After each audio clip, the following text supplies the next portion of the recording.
everybody, and welcome to this week's edition of the Little Guys Home Technology live stream. 3 companies dedicated to high-performance audio and making sure you get the best sound possible. Who is it sponsored by? AudioQuest, Who else? Integra, and Golden Ear. Your mic cut out, so we had to make sure we get the... All right. Thanks, Tom. No problem. I'm here for it. It's kind of surreal. So, it was sponsored by AudioQuest, Integra, and Golden Ear, 3 companies dedicated to high-performance audio and getting you the best sound possible. I'm David. And I'm Evie, and we're excited to bring you this live stream. The Little Guys store is 191st and LaGrange Road in Mokina, where Mokina meets I-80, easy to get to. You can always contact us at info@thelittleguys.com. Check out our website at thelittleguys.com, which is getting infinitely closer to actually having products on it. I know it's hard to believe, but Don't believe it. Weeks away, days away. Weeks. Days. Months, possibly. No, days. Days. I'm telling you, we're so close, it's unbelievable. Anyway, check out the Little Guys store. Just exit I-80 South and on LaGrange Road and make a left at 191st Street. Turn in between the Denny's and the White Castle, and you'll see the store straight ahead.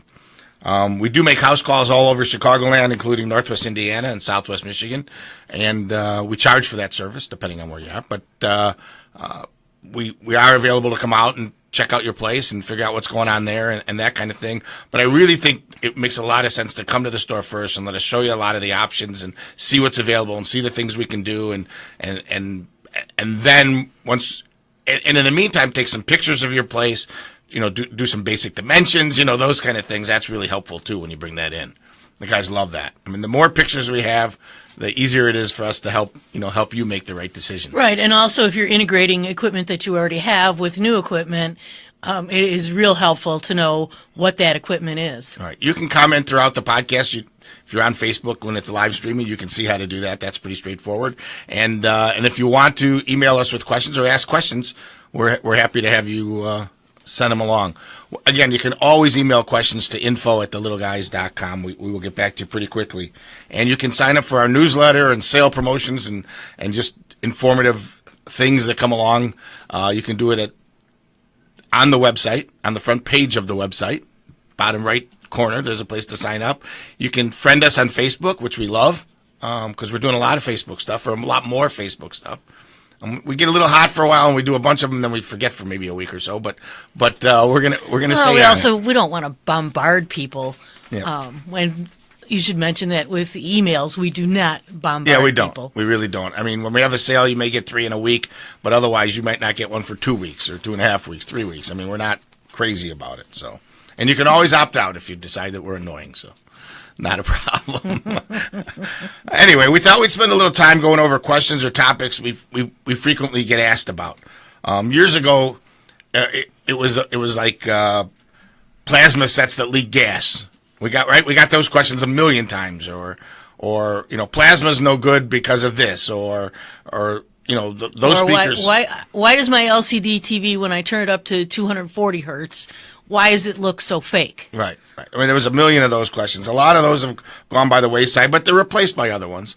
One of the questions we get that has nothing to do with technology, one of the questions we get a lot is, how can a small company like the Little Guys be competitive with the big guys? I mean, don't you just have to be more expensive? Isn't that just a natural consequence of being a small company, that you have to be more expensive? And I think expensive, while it's a relative term, is really not what we are. We carry products that are more expensive than some of the big box stores, for sure. But some of the big box stores also carry the same products that we do. It's just usually a smaller section of their store, and perhaps you never even go in there. Right. And on those same products that they carry, we are the same price or lower. We're not more money than the big box stores. And there's a couple of ways that we can make that happen, or that a couple of reasons that it happens. One, we're part of a national buying group that has called HTSA, Home Technology Specialists of America, that is associated with Nationwide Buying Group, which does billions of dollars a year in purchases, and we get the benefit of that volume number. So we get the benefit of everybody working together in HTSA and sharing information and the purchase deals we have with the big manufacturers. So they don't look at us as the little guys. They look at us as part of a group that does this much business, and it's a big number. So we are able to be competitive with the big box stores on like products.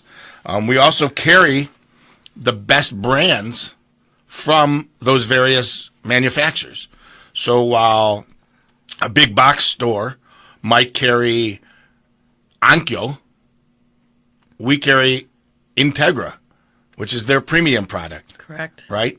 Where the big box store might have Sony, we have Sony ES, which is their premium product. And Sony XBR in TVs, which is the more premium. Which I think you're going to see XBR kind of in a lot of places, right? Because right, and there's going to be a very wide range of XBR, and we try to carry the better ones from those companies, and take Klipsch. The independents did such a good job with making Klipsch Reference, which was the higher end product, did such a good job of making that a call brand, or what people wanted to see, that Klipsch named all their speakers Reference. Right. Right. So now we have the Reference Premier. So yes, the big box store like a Best Buy or those HH whatever that place is, while it's still around, those places have Klipsch speakers, and they even have Reference speakers, but they rarely have Reference Premier speakers. Correct. Right? So they have the cheaper versions of those speakers from, at those places. They're not the same thing. They're not built to the same standards and the same quality levels and performance-oriented levels. That's the difference. Again, we sell a Sony or an LG TV for the same or lower price as any of those places. You'll go into a Costco or one of those places, and they'll have the cheapest Samsung, TV, maybe even a model number that's not available to most normal dealers. They're just available to Costco, and that's it. They make them for them. And it's a cheaper built set that was made to hit a price point only, not a performance level. And actually made to fool you. Yeah. Because, you've seen this Sony TV, and it's an XYZ. And the one at Costco may be an X, and of course there's a lot of numbers in there too. And then, so maybe the one at Costco is an XYZW, and you don't even notice that extra. Right. And it's not so much with Sony as it is with some of the other brands, the LGs and the Samsung. Sony's a little cleaner about it, but well, Sony used to be involved, but yes, they decided kind of grown out of that stuff or whatever. Right, it was more important to them to stay in business. So yes, we can be competitive. Yes, our products are the same price. Is our labor more expensive? It can be. A little bit more expensive, but it costs more to have things done correctly. I mean, you want it done right. You want it done by people who know what they're doing, by installers who've been doing it for a long time and understand it and get the big picture and take classes and understand technology. Or do you want the cable guy doing your surround system? The guy who used to work for the cable company now works for the big box store or something. I mean, is that what you want? Then yes, it could be a little bit less expensive, but typically we're competitive on that end too, and as close as we can be, and frankly, we just do a better job of it. So pretty straightforward. So yes, we can be competitive. Right, and there might be some people who aren't in the market for our level of product and our level of service, and we understand it. Sure. Right, absolutely. We can still answer your questions. We can still answer a question or two for you and get you figured out and let you know that the other stuff's available, but make a decision based on having experienced the better product. Maybe you don't know you want a better TV. Maybe you don't even know there is a better TV, or a better soundbar, or better speakers, or better receiver, or better woofer, or better networks, or better control. You don't even know that stuff exists because you wouldn't find it at a big box store right. or those kind of places, or Charlie working out of his garage or whatever it is. So anyway, one of the other ones that comes up a lot. Well, it comes up more and more often as the TVs get thinner and thinner. Is why can't I understand the dialogue? The words are so unclear on my new, extremely expensive flat panel TV, but I can't understand the words. Why? What's the reason? And it's pretty simple. Well, the thinner the TV gets, the less room there is for speakers. So, what you have on TVs now are maybe like transistor speakers or almost like your phone speakers. You just can't get a lot of volume. And half of them aren't even pointed forward because you don't want to see anything. Right. They're pointed down. you can't get them loud enough, and even if you can get them loud enough, the speakers aren't good enough to correctly interpret the dialogue. Yeah, it's horrible. So how do you fix that? If it's really strictly dialogue, if you don't want to feel any effects, you don't want to have any of that, but you just want to understand the words on the news and basic television shows and, those kind of things. There are bars or boxes that strictly do dialogue things that's their focus. But they're not $75 and not $125 because all those are is TV speakers with amplifiers on them that are a little bit bigger and they play a little louder, but they don't make it clear. They don't articulate the dialogue. They don't give you any sense or feeling of surround or emotion from the television broadcast. So good sound bars that really articulate dialogue and give you effects and let you feel. That kind of thing. They started around $400, and there's different styles and different shapes and different sizes, and there's really good ones at $700 and $900 and $1,000, and there's even some that are $1,500 and $2,000. But if I was getting into it enough where I was willing to invest that $1,500, $2,000, $2,500, I'd start looking at components. Why wouldn't you get a really good receiver and maybe just a left, center, right speaker, maybe even just stereo? Sure. But at least, from my perspective, a left, center, right speaker, a 3.1, maybe a sub 3.1 system to give you that effect. You don't have to have the rear speakers if you don't want them, or do the whole thing. Get a real surround system. Can't you do wireless speakers in the rear? Yeah, we'll talk about that. So where the dialogue is not only articulated, but the effects that are going on aren't lost.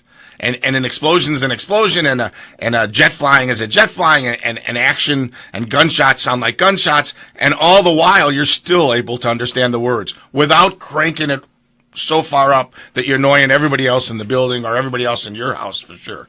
So there are lots of alternatives. There's lots of ways to fix it, and you're right. It's not you. It is the sets, and there's not much you can do about it. So. All right, well, how about another one? Can I cut this cable service and save $100 or $150 a month on my Sure. TV viewing? Sure you can. One of the things you need to do, so the easiest thing to do and the best uncompressed signal is an antenna on the roof or maybe in the attic of your house. The roof is still best. That'll get you all the locals. Everything you want from locals. Right, so let's emphasize. You're going to get the local channels. 2579, 3250, 1126, I think. Those maybe there's a 60, 66, those kind of things. Yeah. So you'll get those channels, but you're not going to get HGTV, you're not going to get HBO, you're not going to get Cinemax, you're not going to get ESPN. You're not going to get the Alaskan get Wilderness Comcast Channel, Sports, whatever the heck that is. You're not going to get the History Channel. You're not getting all of that stuff. That stuff gone away. Can you get some of that stuff? Yes. Can you get it for free?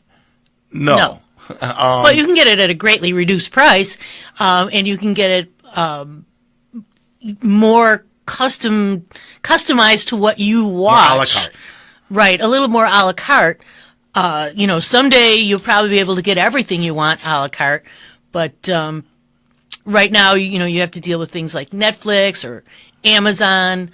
What else is out there? There's a million different ones. There's a million different ones. Roku and, Well, Roku uses those other services. But Hulu and there's a million different choices out there. Things you can get HBO to go. You can get all these other services where you just pay for them individually, sort of. But it's way more confusing. It's way more complicated, and it isn't as robust. But it could turn out to be a little bit less money. You can also get TiVo for your over-the-air antenna, so you can be recording and have the benefit of DVR. But it does, with the price of the antenna-only TiVo unit, which I think is $399. $399. I'm pretty so. sure. That has a lifetime subscription to TiVo with it, so you don't have to pay monthly. You just have to pay that original $400, and you can DVR all your local broadcast stuff, which totally makes sense, and also have some internet capabilities and streaming things. So there's lots of cool stuff like that. So yes, you can cut the cable. I will. Don't shoot the messenger, but I will tell you that you will give up a lot of channels and a lot of stuff that maybe you watch. Now maybe you don't watch any of that stuff, and that's fine. That's okay. I mean, I'm okay with it. It's all right. And yes, the picture coming over the air is amazing, right? If you're in an apartment building or a condo situation and you have to deal with whatever they have, then you have to deal with whatever they have. There are in fact, right at this point, I don't know that there's any really good indoor over-the-air antennas available to people that at least we can't find one. If somebody's got one out there, let us know. It's very, very hit or miss. Yeah, we'd love to hear if somebody in a densely populated situation within 40 miles of downtown has a good indoor antenna. We'd really love that actually really works. Right, that we'd love to hear about that. So that's part of cutting the cable. We get that a lot, right? A lot of people want to be able to get away. Now, once you've cut the cable, you have to make sure that you have good internet. And you're still going to pay for that. Well, you always pay for internet. So, but you're right. You do need good internet. So that leads us to our next question, or one of the things that people ask a lot is, why do my movies buffer? Why is that Netflix thing saying buffering, hang on, I'll be with you in a minute, or my on-demand stuff, why is it buffering? Why is there so much of that buffering when I'm streaming stuff on Netflix or on demand or any of the other movie services, or I'm trying to watch these shows that are on these streaming services? Why is it buffering so much? Why do I have to wait for it to catch up and then get back and catch up and get back, catch up and get back? Why is it constantly interrupting me like that? And which relates to another question asked so often, which is, why is my Wi-Fi or internet signal throughout the house so varied? Why is it okay in this room and not in that room? What's the problem? Why is it, better here than there? Why can't I connect half the time in my master bedroom, but I can do it in my living room? Right, and my internet provider said I should get an extender, Wi-Fi extender, right. And now it's even worse. So here's the key. A lot of internet stuff is theoretical. Speeds are theoretical. And in today's world, the speed they promise, you will typically get at the modem.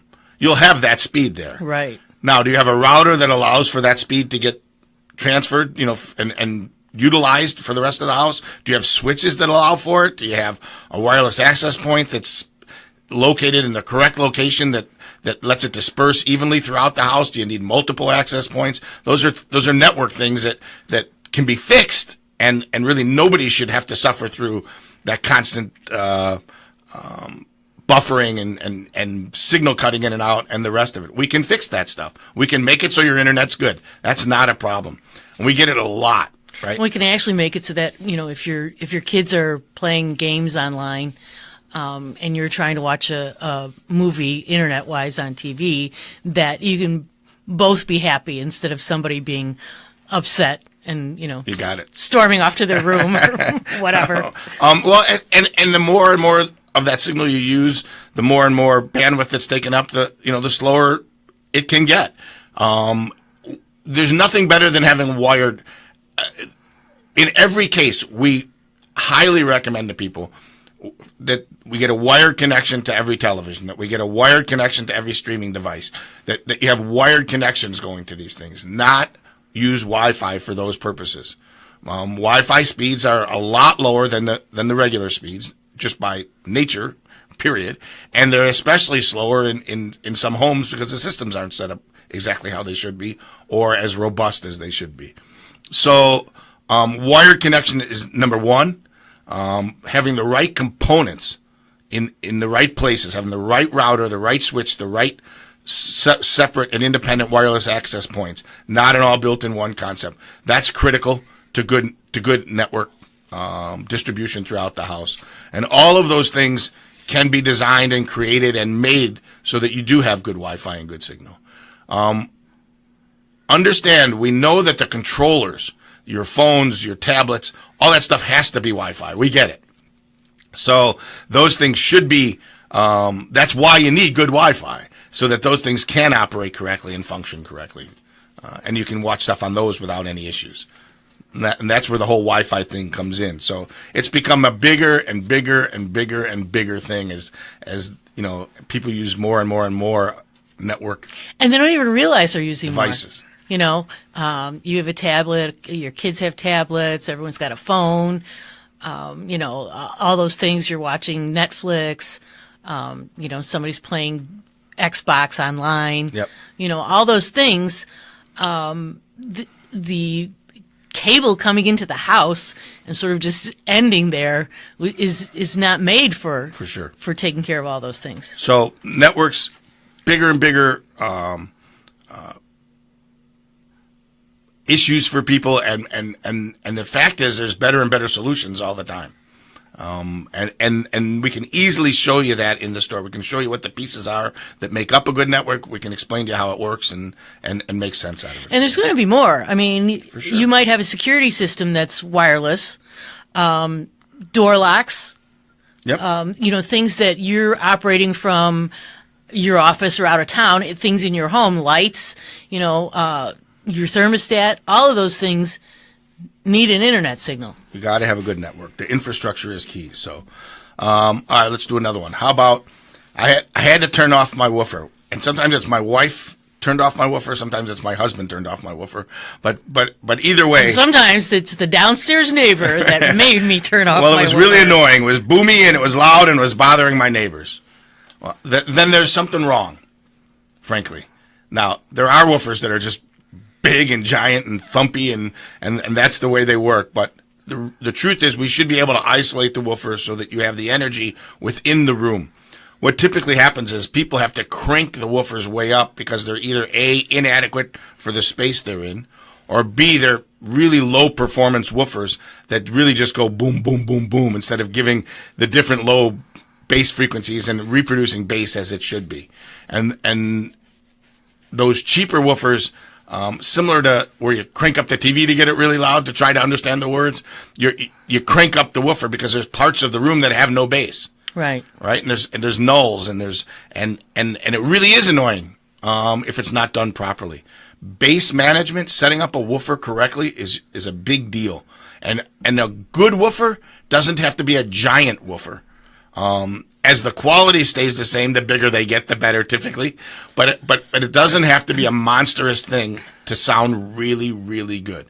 I can tell you that we've replaced some gigantic, boomy, thumpy woofers in people's homes with small JL Audio woofers that are physically small that just have great impact, great bass. And there are isolation feet that help stop the bass from resonating through the floor. There are ways to get around that, and then placement of the woofer is important as well. So having a really good woofer, having a high quality woofer, and having the woofer set up correctly in your system, and maybe even having a second woofer in the room, which is really our favorite way to make bass distribute evenly throughout, where you don't have to make it thumpy to get good bass everywhere. You can have it very smooth, very tight, very clean. And a second woofer can actually do that for you. And we'll show you that in the store. We're happy to show you and explain it to you and take you through it. So that's one of the ones that we get. That one's kind of been nonstop forever. The woofer question. That kind of doesn't get more popular and less popular. It's just kind of a constant in what we do. So how about, I want to distribute music throughout the house, but the kids want one thing. Well, one kid wants one thing. The other kid wants something completely different. I want surround sound, and my husband wants to listen to something different out at the pool. What do I do? Help. I don't know what to do. Do I get them each their own individual little Bluetooth speaker box and let them carry it around and stream from their phone? Is there a central way I can do it? And the answer is yes, absolutely. There's a central way you can do it. It's zoning the music systems. It's allowing access to all the different streams of music and then zoning them so everybody can have whatever they want wherever they're at. It's controlled typically by your phone or your tablet or maybe a keypad on the wall or a touch panel on the wall. But in today's world, more and more, it's by either a handheld remote or a touch panel, tablet, phone kind of a tablet situation. or your phone. Right. Right. And it doesn't matter Android, Apple device. It doesn't. None of that matters. It's just being used as a controller, and it lives on your Wi-Fi system, and then the system itself is distributed throughout the house, where there's wires going to speakers, and the speakers can be hidden in the ceiling or in the walls. They can be around the pool. They can be regular traditional box speakers if you want them to be. There's all kinds of different options, and there's all kinds of different ways to do that distribution of music. There are ways that are unbelievably cumbersome and extremely difficult to work and to figure out, and those systems are typically what we call entry-level unreliable. They don't work that well. There's a lot of brands out there trying to bring you all the stuff for none of the money.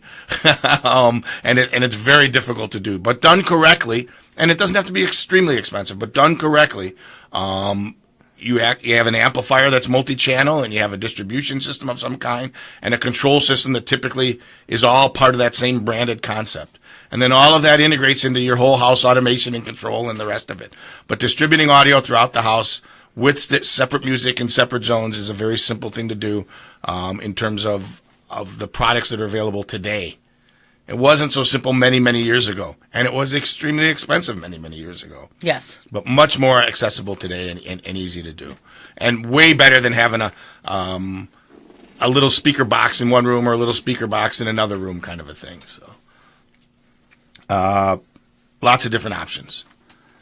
What's another one, Ev?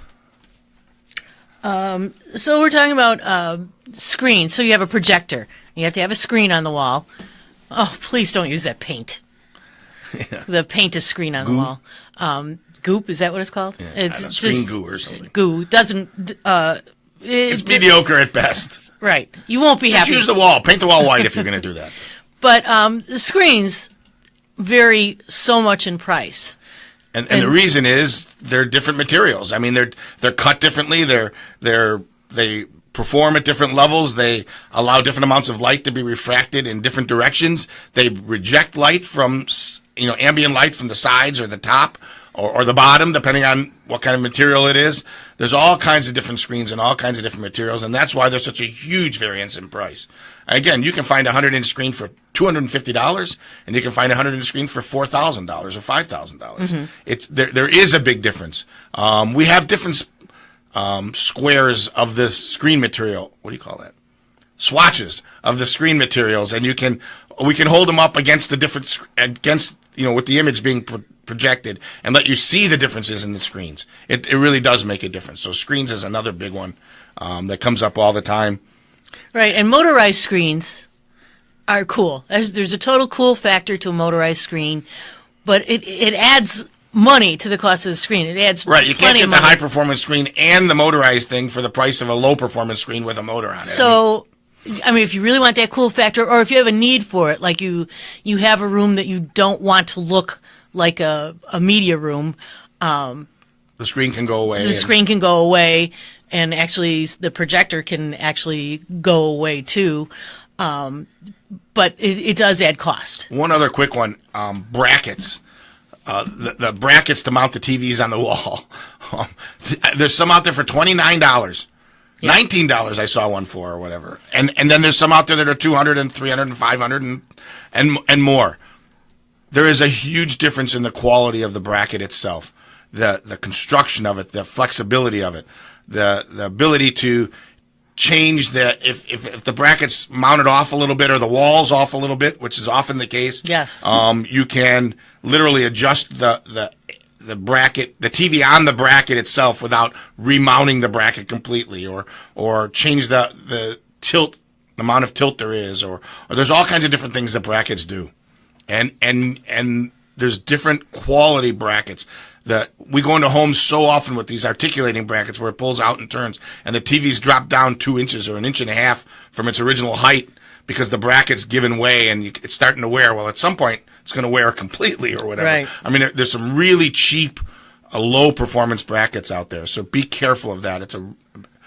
They're rarely UL rated. They're rarely designed and engineered to a high enough standard. Be very careful of that. All right, so we're running out of time as always. Okay. We're going to do a podcast again next Wednesday. Stream it live on Facebook at 11:30 Central Time, and we look forward to you checking that out. Remember, you can email us at info@thelittleguys.com. You can call us at the store, 708-754-8844. The store is located 191st on LaGrange Road in Mokina, southwest suburbs of Chicago. And you can check us out at thelittleguys.com. And the store is open Monday through Thursday from 10 until 6, Friday and Saturday from 10 until 5, and we're closed on Sundays. And happy to come to your house whenever. We'll figure it out. So that's it for today's show. Thanks for listening. Thanks for tuning in. And we are out of here. Bye-bye. Bye-bye.